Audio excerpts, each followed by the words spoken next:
Buenos días, ¿cómo están? Hola Clau, ¿cómo andamos? Hola, ese querido, ¿cómo estás? Bien, gracias a Dios, muy bien, acá contentos de que estamos iniciando una nueva escuela sabática, ¿no? Estamos en el segundo trimestre del 2024. ¿Cuál es el tema, Clau, de este trimestre? ¿Amor o egoísmo? Bien, el tema de la lección en general es el gran conflicto. En esta semana, la lección 2, vamos a estar viendo este contraste, ¿no? Amor u odio o egoísmo, esa es la cuestión. Te agradecemos por acompañarnos, por estar del otro lado, ¿verdad? Por asistir, por abrir el video. Gracias por tomarte el tiempo. Tratamos de expandir algunas ideas centrales para ayudarte, para profundizar un poquito. Y deseamos que Dios te bendiga con este estudio. Ponete cómodo, cómoda, busca tu Biblia, estudia Relájate. con nosotros, sí, estudia con nosotros, que seguramente va a ser de bendición, nos ayuda a nosotros, nos bendice este tema, por eso te lo compartimos de todo corazón, ¿no? Bueno, ¿Te parece si oramos, Clau? oramos. Oramos con nuestros amigos. Vamos a orar. Querido Padre que estás en el cielo, gracias por este momento que tenemos de estudio de tu palabra. Amén. Rogamos la presencia de tu Espíritu Santo en nuestro medio, que Él pueda iluminar nuestras mentes, que podamos acercarnos a la palabra de Dios con humildad, deseando conocer un poquito más a Dios. Y Señor, queremos pedirte que en el estudio podamos extraer lecciones prácticas y aplicarlas a nuestras vidas. Amén. En el nombre de Jesús. Amén. Amén. Amén. Queremos decirte que de este trimestre se sacan de este libro, ¿no? Que es la escuela sabática. La iglesia adventista tiene una suscripción anual, creo que es entre septiembre y octubre, dependiendo en cada división. Pero si no la tenés, la podés descargar desde cualquier aplicación, desde internet, en PDF. Y no te lo pierdas porque es un tema muy importante que te va a ayudar mucho a entender el mundo, la realidad en la cual estamos viviendo. Vamos a entender por qué le pasaron ciertas cosas al pueblo de Dios, hoy lo vamos a estar hablando, ¿no? Y vamos a entender dónde enfocamos el amor de Dios en este marco del gran conflicto. Así que bueno, hace planes, organizate para el año 2025, suscríbete, que va a tener las 4 lecciones y algunos materiales más, como por ejemplo el libro complementario, para el año que viene, los 4 trimestres, y unite a nuestra escuela sabática mundial, una escuela sabática donde hay una armonía en el contenido. Vayas a cualquier parte del mundo, ¿no? Vayas a Japón, vayas a Estados Unidos, a Australia, a Brasil, en cualquier idioma, vas a encontrar la escuela sabática el mismo contenido. Por eso es una escuela inclusiva, una escuela universal que cada sábado se junta, estudia y crece con sus alumnos, ¿no? Es como ir a la universidad. Algo así. Estudias todos los días una parte y el sábado expones una exposición oral. Sí. Así que también es como ir a la universidad. Así que animate, sumate, que va a ser seguramente de mucha bendición.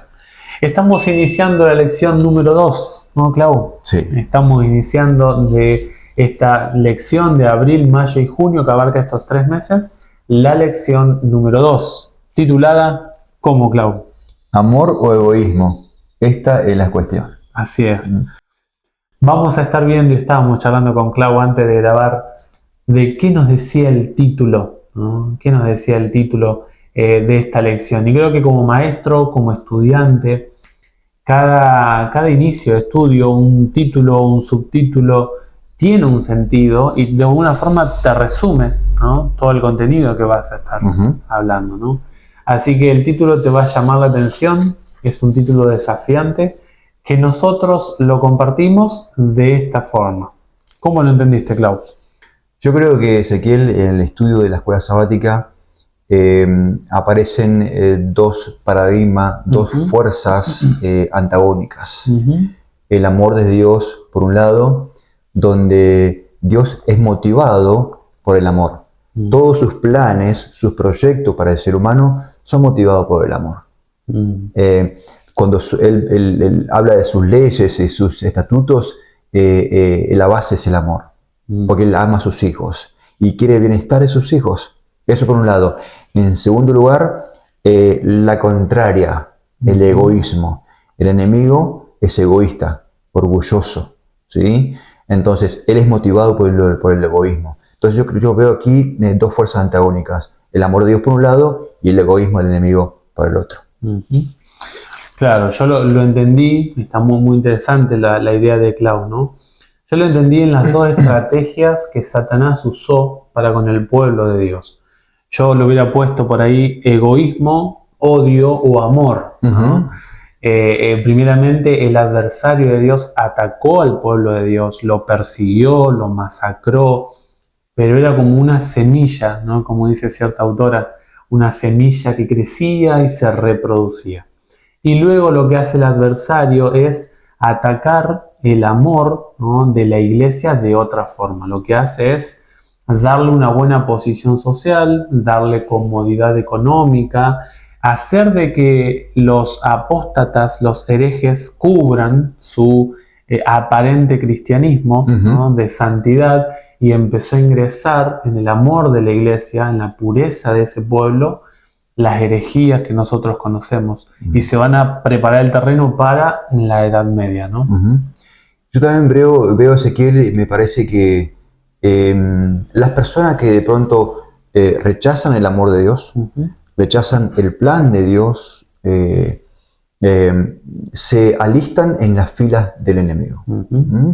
O sea, personas que rechazan el amor de Dios y eligen el egoísmo, eligen la rebelión, ¿no? Y esto se ve muy patente, ¿no?, en la historia de la humanidad, no solo del pueblo de Israel. Entonces, yo creo que aquí hay también una idea, ¿no?, para revisar nuestras motivaciones. Totalmente. ¿Qué es lo que me motiva? Sí. ¿El amor me motiva o me motiva el celo, el orgullo, el egoísmo, la búsqueda de beneficios personales? Yo creo que ahí todos tenemos que revisar nuestras vidas. Tal cual. Entonces, vamos a estar viendo 3 puntos centrales, ¿no?, de la escuela sabática, como lo hemos hecho la vez pasada. Iniciamos estos videos hablándote que trataremos de 3 aspectos generales que vos lo podés profundizar y tomar en la escuela sabática si es que te sirven, ¿verdad?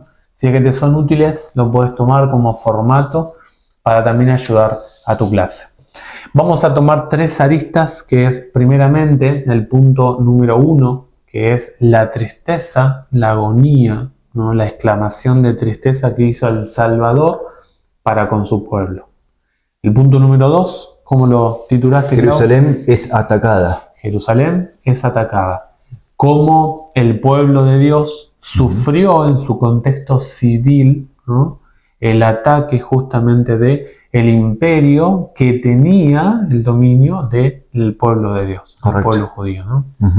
Y el último punto, vamos a estar viendo cómo, pese a esa persecución, la iglesia se mantuvo unida igualmente. Así que esos son los 3 puntos que vamos a estar hablando, vamos a estar mechando ideas, ¿sí?, y vamos a estar compartiendo con Clau, ¿sí? Vamos al punto número 1. Vamos. ¿Te parece, Clau? Sí, señor.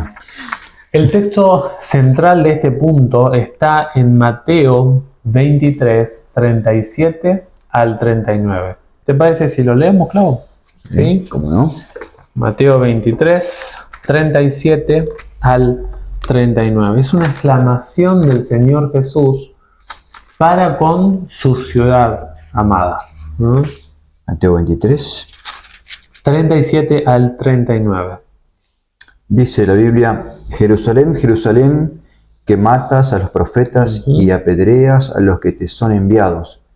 ¿Cuántas veces quise juntar a tus hijos como la gallina junta sus polluelos debajo de sus alas? Pero no quisiste. Vuestra casa os es dejada desierta.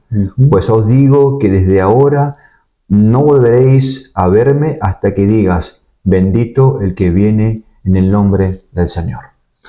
¿Qué frase? Creo que es una de las exclamaciones más tristes de la Biblia, ¿no? El Señor Jesús, Lucas dice que él estaba llorando, ¿no? Lágrimas rodaban por la cara del Salvador cuando decía estas palabras. Y estas palabras tienen un significado a la luz de la historia del pueblo de Israel, ¿no? Si estudias un poquito el origen del pueblo de Israel, el pueblo de Judá, porque hubo una fractura después, ¿no? El reino del norte, el reino del sur. Si estudias un poquito el plan que Dios tenía para esta nación, vamos a entender un poquito más qué significa la exclamación del Señor Jesús, ¿no?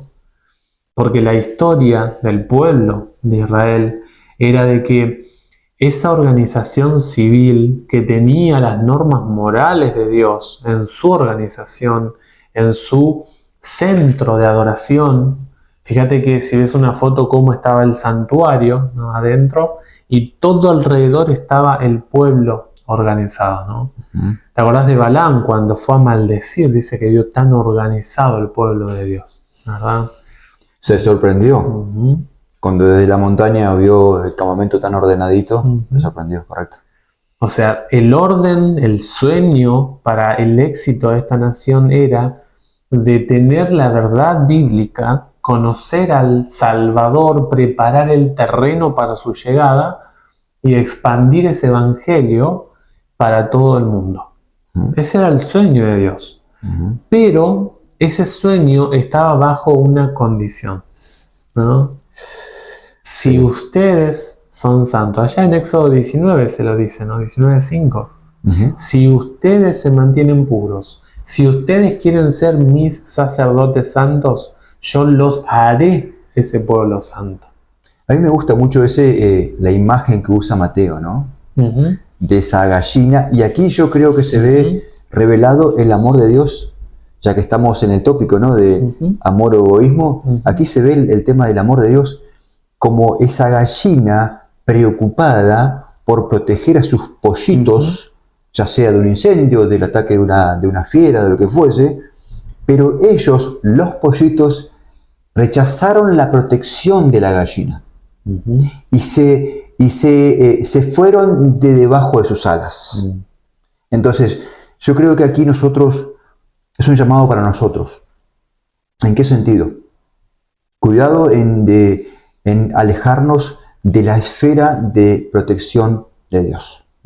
Cuando nosotros rechazamos el plan de Dios, como el pueblo de Israel, rechazamos sus leyes, sus mandatos, nos estamos alejando de la esfera de protección de Dios. Y Dios ya no puede hacer nada, como decías vos. Cuando decidimos lo contrario, Dios no puede hacer nada. Es interesante que Jesús habla 2 veces el nombre de Jerusalén, ¿no? Si miras el nombre de Jerusalén, tiene justamente la composición de la construcción de la nación de Israel, ¿no? La nación judía. ¿Por qué? Porque es Yerub Shalom, ¿no? Muros de paz. Muro de paz. Donde moraba la armonía, donde moraba la felicidad, la tranquilidad. Entonces, ese nombre era justamente donde se tocaba el orgullo nacional, ¿verdad? Sinónimo de seguridad, claro, de protección. Claro. Estaba como la alabanza judía en ese nombre, ¿verdad? Allí significa la palabra Jerusalén, Jerusalén. Hay una elección de parte de Dios, como vos dijiste, Clau. ¿Cuántas veces quise? Y esto indica la misericordia de Dios vez tras vez, profeta tras profeta, ¿no? Queda claro, mis queridos amigos, que la intención de Dios siempre es protegernos. Dios está motivado por el amor. Su reino es un reino que está fundamentado en el amor. Y todo lo que Él hace, ¿sí?, tiene como finalidad protegernos a nosotros. Sus leyes tienen, en Isaías aparece esta imagen, ¿no?, como una especie de cerco, ¿no?, que viene a protegernos. Entonces debemos reconsiderar el amor de Dios. Si bien es cierto que Dios no impone su amor a nadie, porque el amor se gana con amor. Él nos amó primero. y de mi parte tiene que haber una respuesta de amor hacia Él. Pero Dios siempre está amando, constantemente amando. Dios no fuerza. Nosotros veíamos la semana pasada, y pasó con Lucifer, y pasó con Adán y Eva, y pasa con cada uno de los seres humanos que viven en esta tierra. Dios tiene un deseo, Dios tiene una voluntad. ¿Cuántas veces quise? Dios llama, como decía, Dios está en la puerta y golpea, ¿no? ¿Cuántas veces quise juntarte? Quise unirte a mí, quise que tengas una comunión conmigo, y ahora vemos la elección del pueblo. Pero tú no quisiste. No quisiste, ¿no?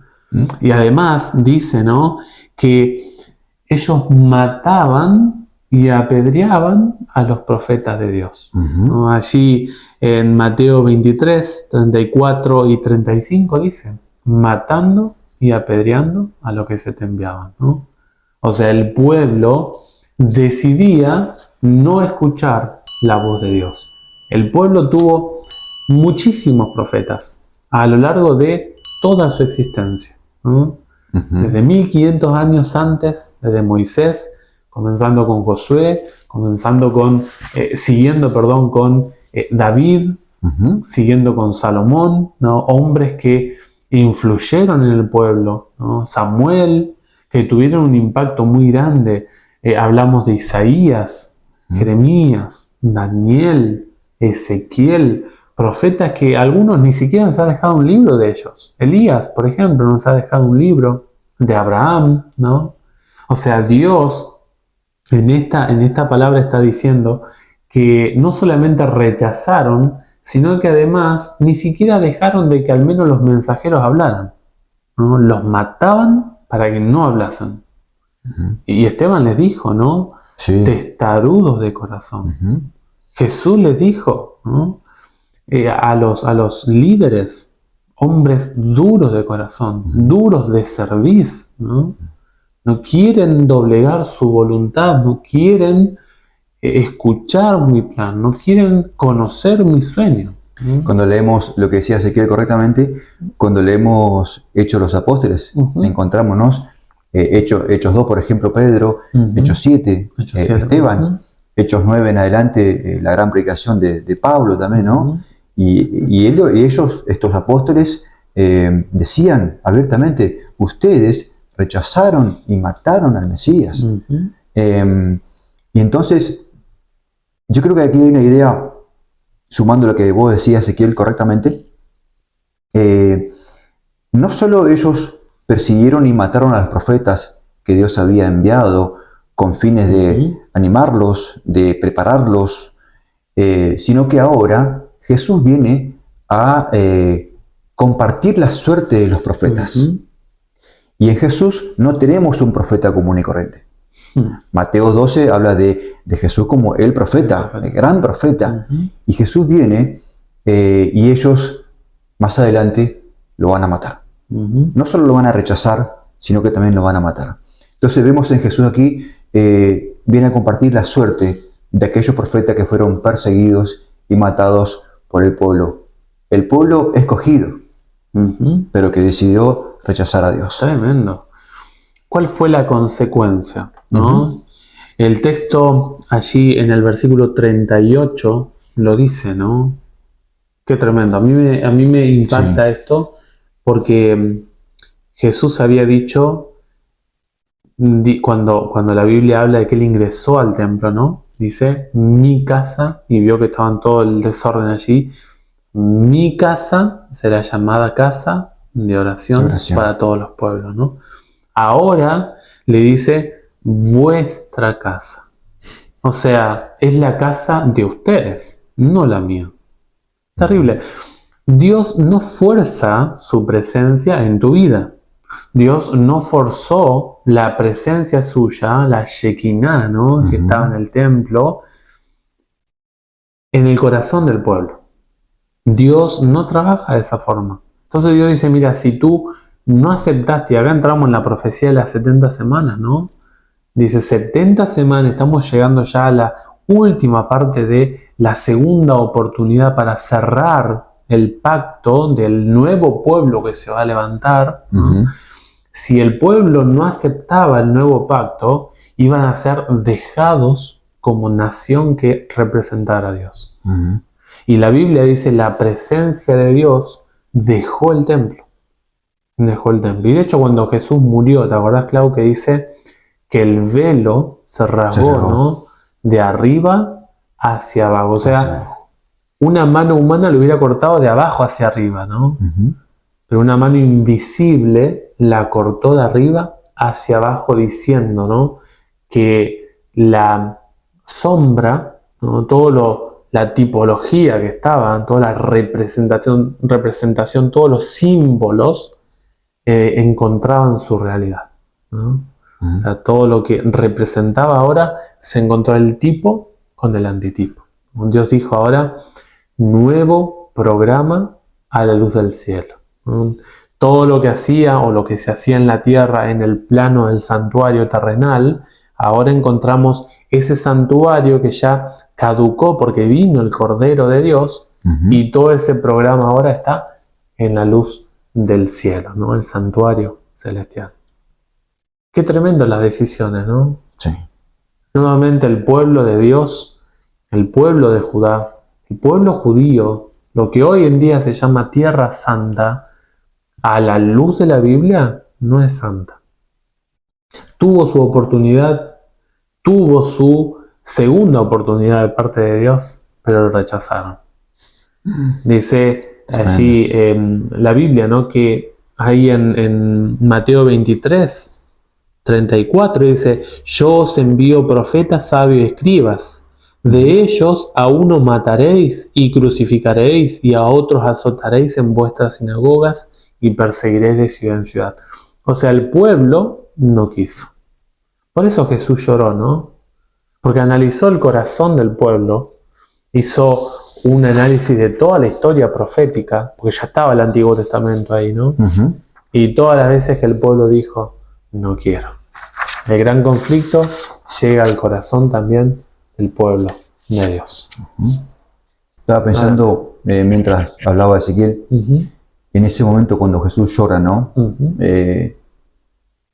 Jesús ahí mirando desde el Monte de las Olivas, la ciudad tan amada, ¿no? La ciudad escogida. Entonces llora. No solo llora por la destrucción que se avecina, sino que él también ve a través de su visión profética, porque él es Dios, él puede ver el futuro a la perfección. Vio las generaciones futuras, vio el pecado de cada época, vio el rechazo de su amor de las generaciones futuras. Entonces esa realidad le dolió en su corazón. Entonces yo creo que estamos viviendo en un tiempo complejo, en el mundo en que vivimos, donde se avecina una gran crisis. ¿Sí? Y los males del pasado se están dando en la actualidad. Gente ingrata que rechaza a Dios. Un aprovechamiento egoísta de las bendiciones de Dios. El desprecio de las oportunidades. ¿Sí? Y entonces yo creo que hay un llamado para nosotros a reconsiderar nuestra vida. ¿Sí? De no rechazar a Dios, ¿no? De no alistarnos del lado del egoísmo, del enemigo, sino que elegir a Dios, elegir su amor, aceptarlo. Él es la fuente de la vida. ¿Sí? Si nos alejamos de Dios, nos alejamos de la esfera de la protección divina. Y tenemos que afrontar las consecuencias. El pueblo de Israel afrontó las consecuencias de su elección. Ellos eligieron rechazar el proyecto de Dios, el plan de Dios. Así que consideremos el plan de Dios. Una de las consecuencias, ya ahora vamos a ingresar al punto 2, ¿no? Pero ellos dijeron, dice, su sangre sea sobre nosotros y sobre nuestros hijos. Las generaciones siguientes iban a sufrir el impacto de las decisiones de sus antecesoras, ¿no? Esto es terrible porque cada generación antigua no tiene la responsabilidad o anterior, ¿no? De instruir a la generación siguiente. Y sumando de pronto, Ezequiel, lo que decíamos anteriormente, yo creo que también aquí me parece que hay un llamado para nosotros como iglesia cristiana. Tenemos en nuestro poder verdades pertinentes, ¿sí? La verdad presente, que es nuestro privilegio y nuestro deber anunciar al mundo, alertar al mundo de los peligros venideros. Totalmente. ¿Sí?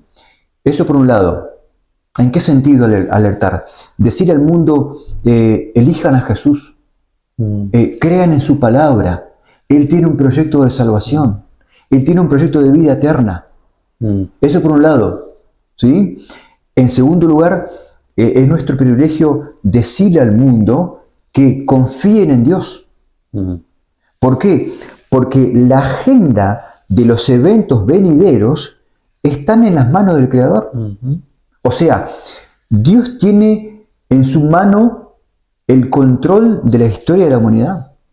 O sea, el destino de las naciones está en las manos del Señor. Él está administrando.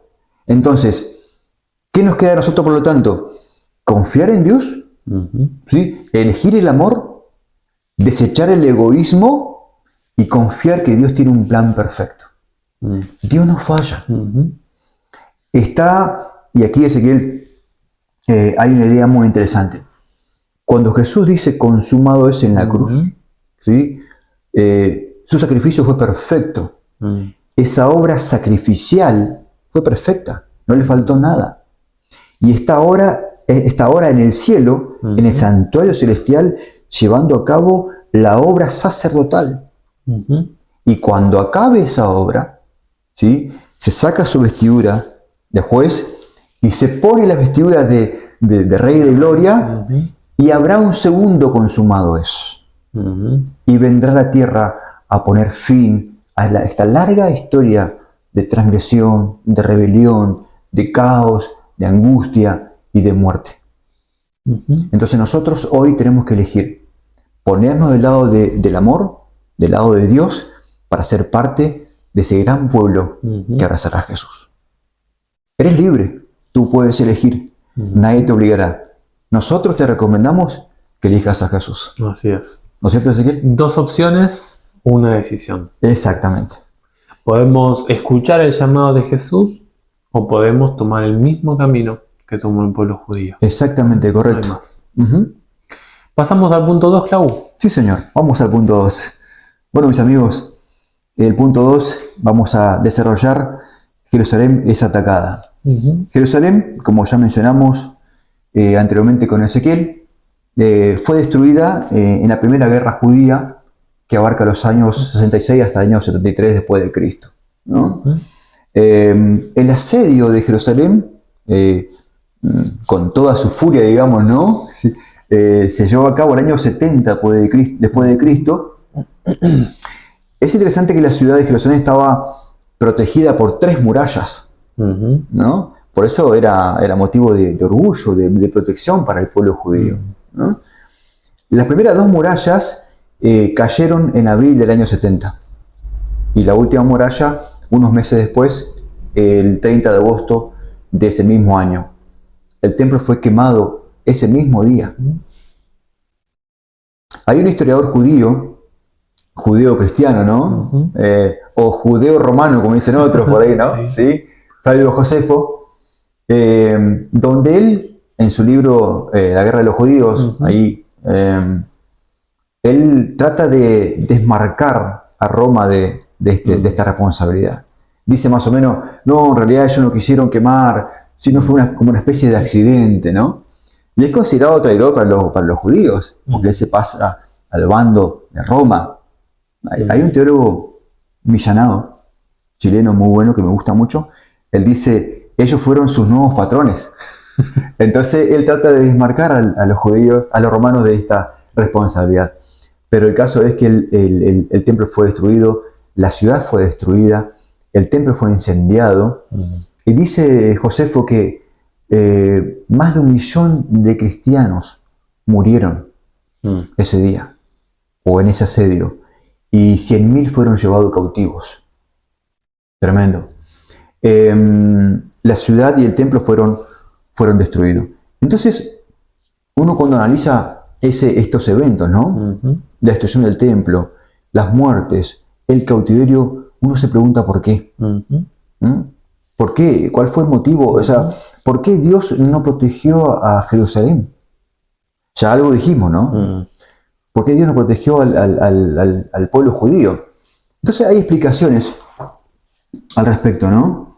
Desde el punto de vista de la historia secular, se dice que Jerusalén fue destruida y el templo porque la nación judía se rebeló contra el poder de Roma.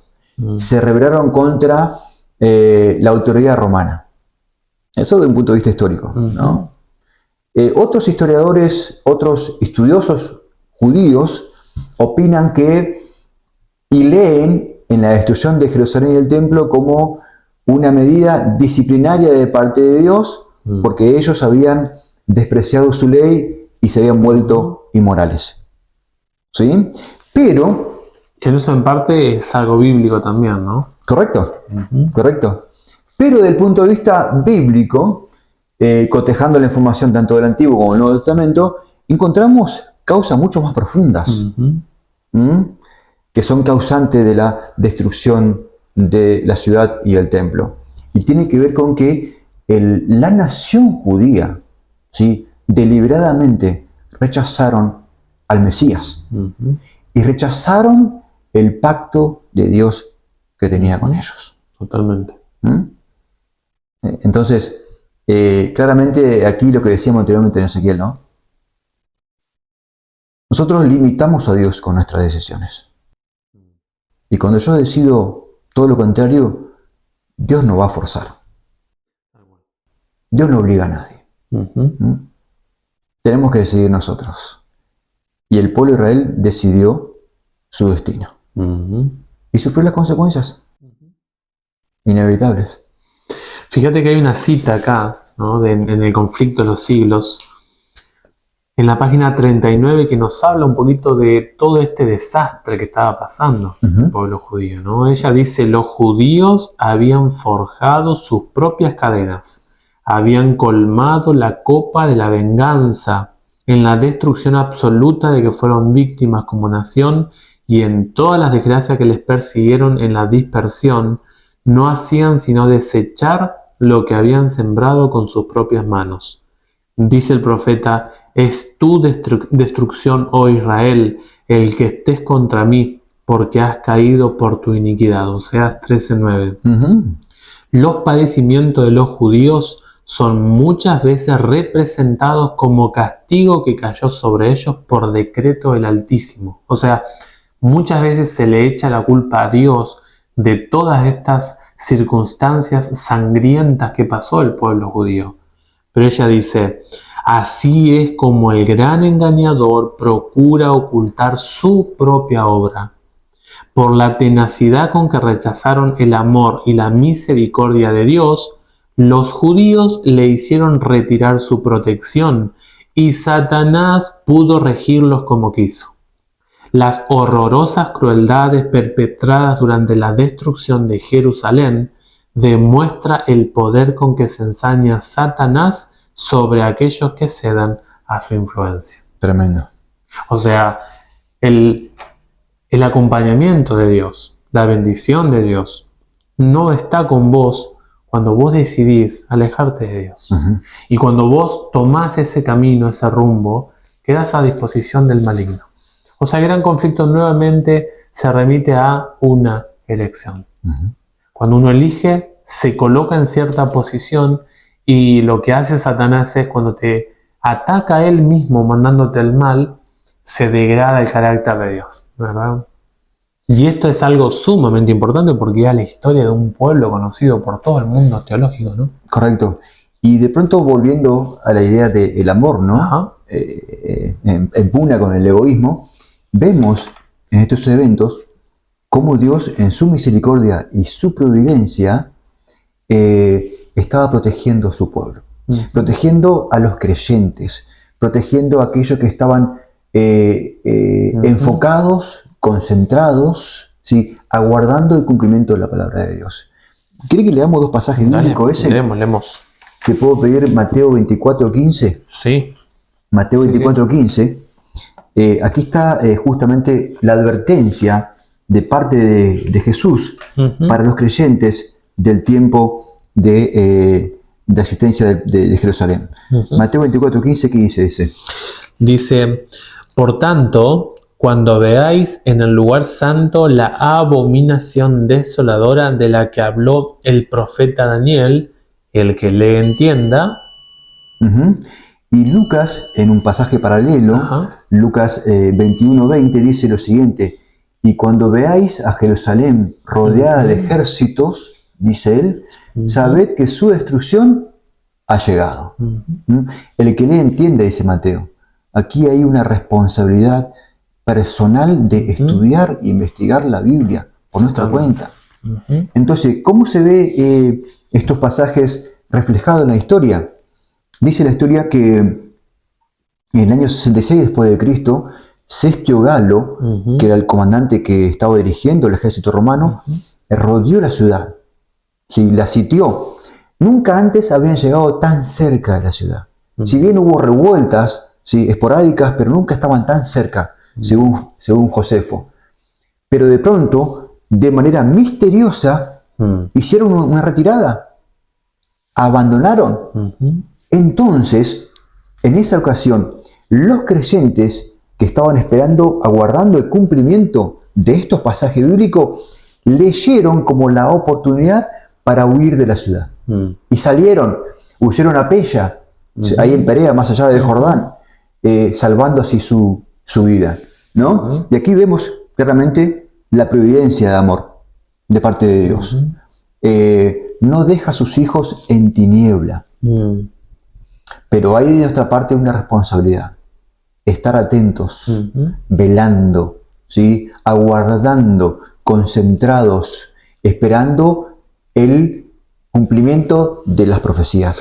Claro, porque Cristo les dijo, ¿no? Entonces, o sea, en ese momento, aquel que esté atento y entendiendo las profecías, ¿no? En ese momento, los que estén en Judea huyan a los montes, ¿no? Y es muy clave lo que está diciendo Clau. Es perfecto, o sea, es clave porque yo creo que ahí, Ezequiel, hay una lección para nosotros. Hablamos anteriormente que vivimos en un tiempo muy complejo. Está muy malo el mundo, ¿sí?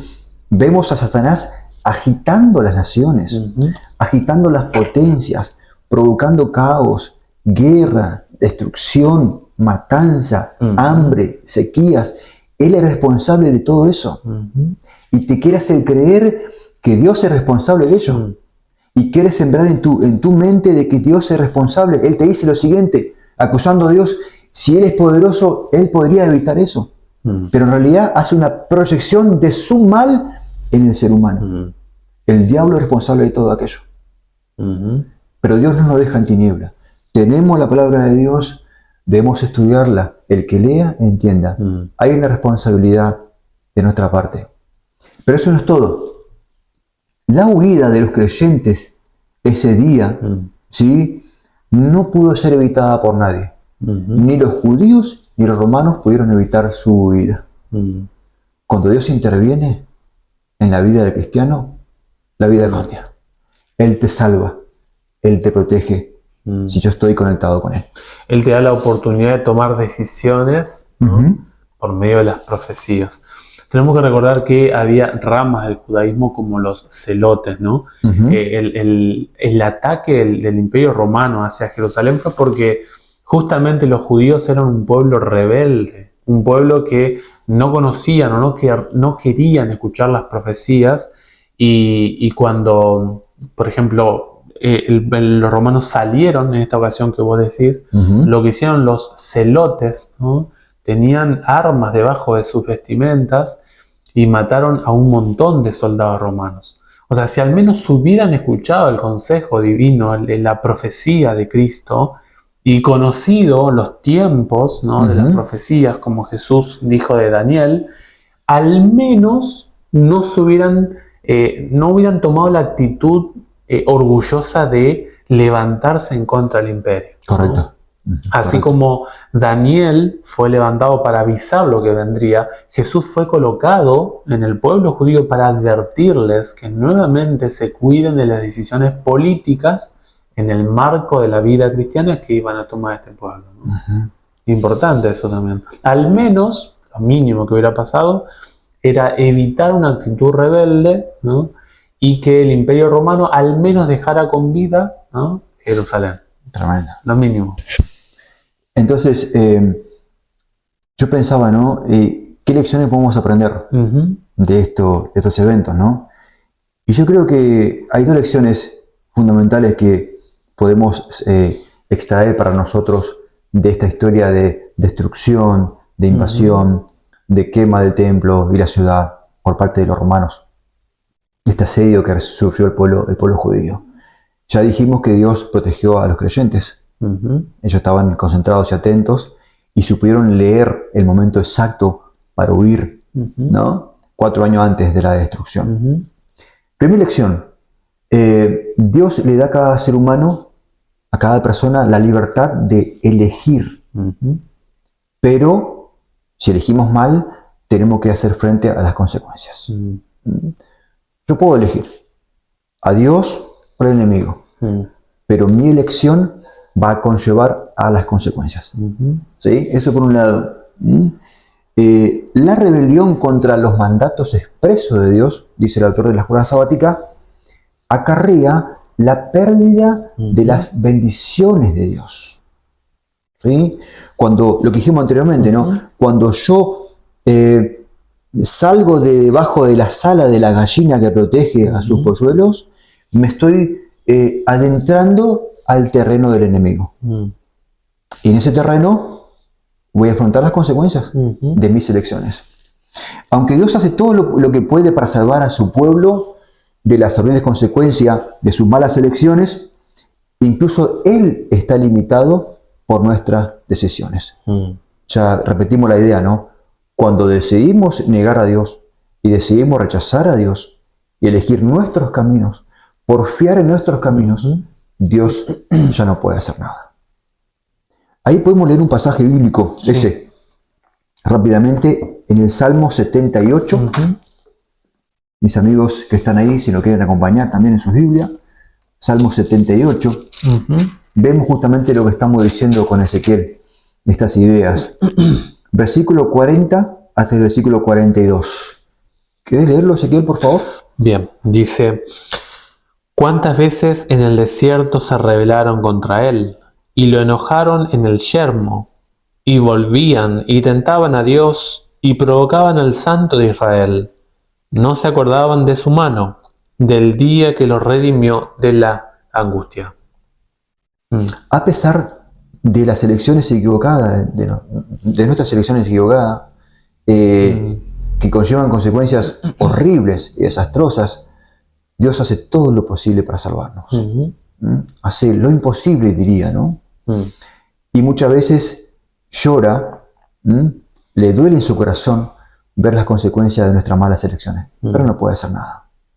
Entonces aquí vemos nuevamente, Ezequiel, en Jesús el ejemplo de ese amor sufrido.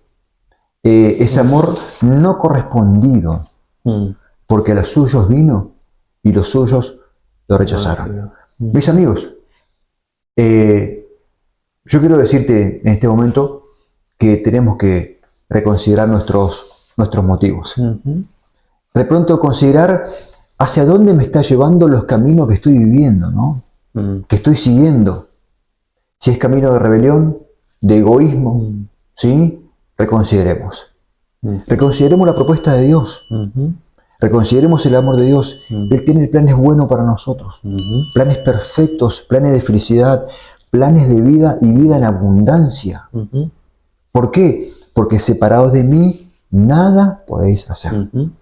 Volvamos a Jesús. ¿Sí? No lo provoquemos, no lo rechacemos. Él es la fuente de vida y de salvación. nuestras decisiones pueden estar impulsadas ¿no? por el amor o por el egoísmo. Esa es la cuestión. Esa es la cuestión. Ahora entrando al punto 3, ¿te parece, Clau? No sé si tienes alguna idea más. No, vamos cerrando con el punto 3. Muy bien. El punto 3 queremos regalarte un poquito acerca de cómo estaba el cristianismo en esa época.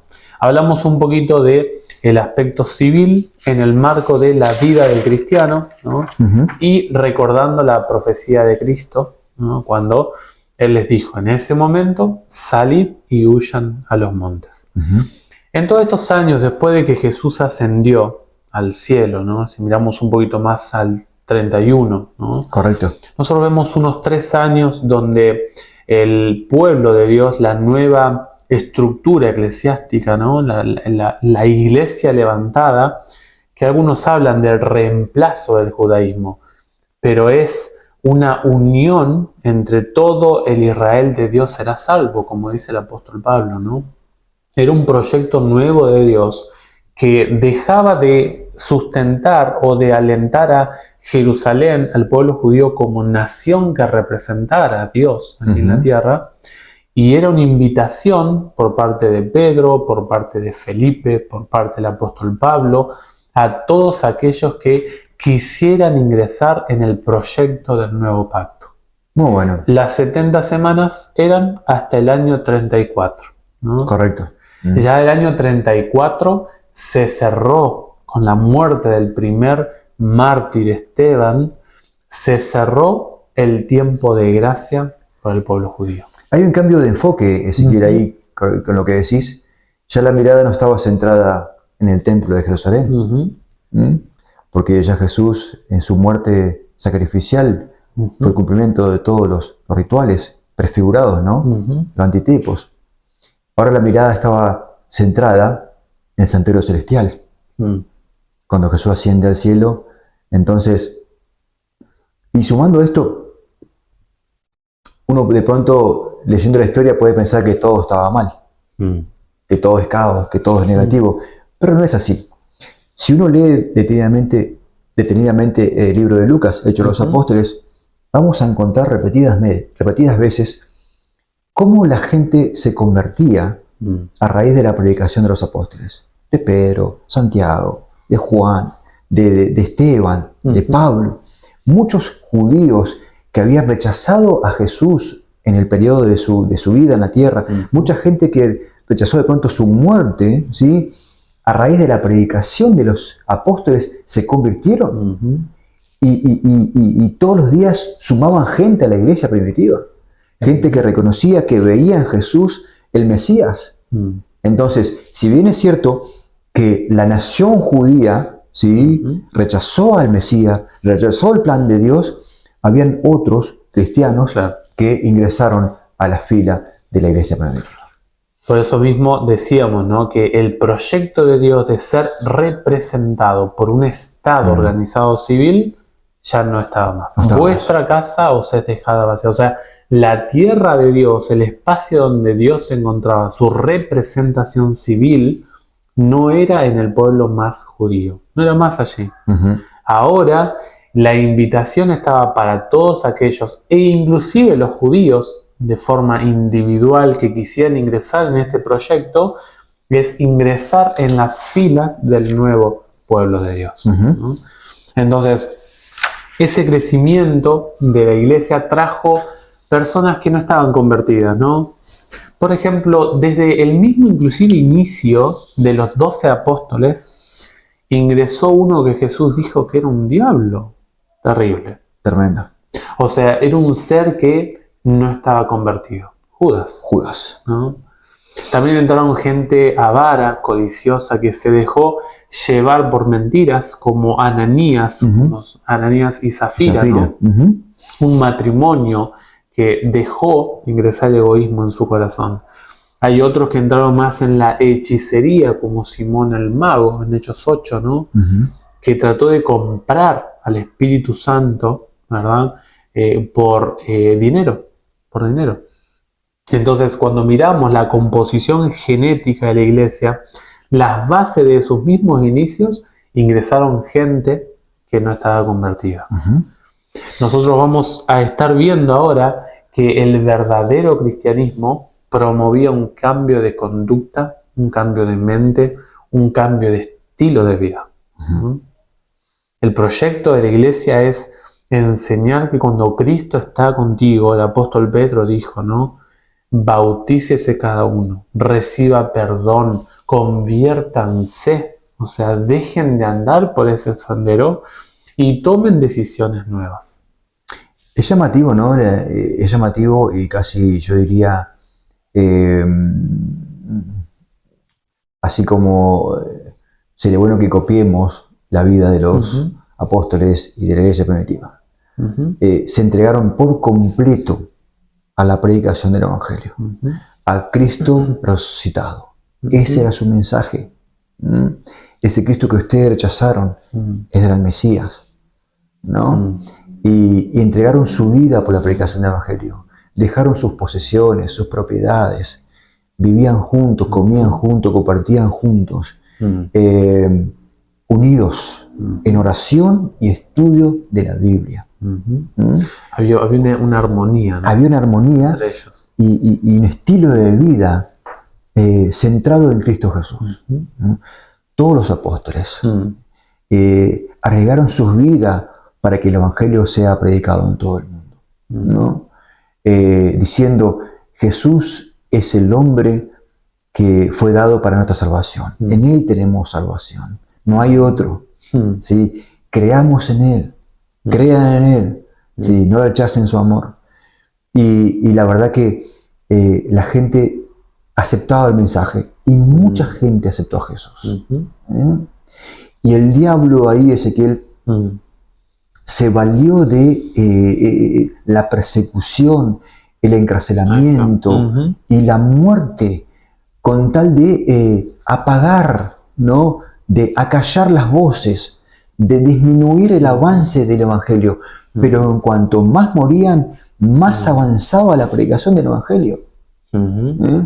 Hay por ahí una expresión de un historiador que las aldeas, los pueblos y las zonas rurales eran infectadas con esta idea del cristianismo, ¿no?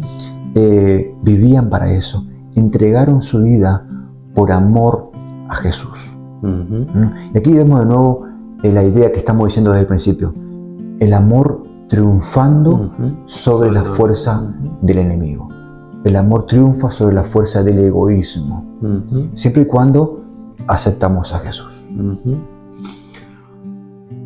Hay una frase del autor Mark Finley que habla acerca del proyecto de Dios para cada integrante de su familia, ¿no? Dice, Dios anhela que estemos físicamente sanos, mentalmente alerta, emocionalmente estables y espiritualmente enteros. Amén. Dios tiene un proyecto para aquellos que quieren ser vencedores en su vida espiritual. El gran conflicto se va a dar de forma o colectiva o individual en nuestra vida. Pero nosotros podemos palpar el llanto de Jesús, podemos conocer la historia del pueblo judío y sus decisiones, pero también podemos ser parte de esa iglesia primitiva que se mantuvo fiel pese a las persecuciones sistemáticas de líderes políticos como Nerón, ¿no? Que pese a las estrategias burlescas, satánicas que los metían en el Coliseo, ¿no? Eran un espectáculo para los demonios, los vestían con pieles, ¿no? Con sangre, los devoraban los perros, los leones. Eran las catacumbas, los lugares más seguros del cristianismo, ¿no? Esa iglesia fue el pueblo santo que se mantuvo como una iglesia militante y es representada en el Apocalipsis como el caballo blanco, ¿no? La pureza. Esa iglesia que luchó y se mantuvo leal a las verdades bíblicas pese a la persecución civil. Vamos a estar viendo en las siguientes lecciones qué pasó con la iglesia cristiana. Hubo cambios.